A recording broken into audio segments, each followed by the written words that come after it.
Hi guys. Hi guys. दोस्तों मैं हूँ रुद्र और मैं हूँ सुनीता। तो दोस्तों हम लोग हैं नेपाल से और आज हम खाने वाले हैं।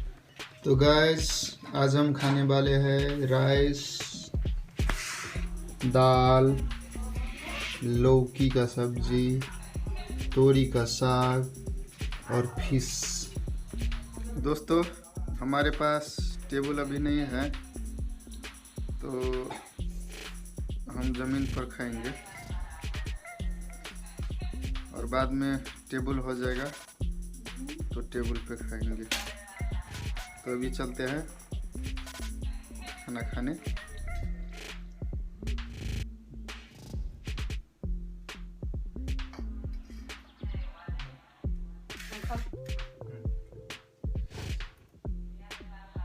तो गाइस लेट्स स्टार्ट।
तो दोस्तों आज के लिए बस इतना ही, फिर मिलेंगे दूसरे वीडियो में।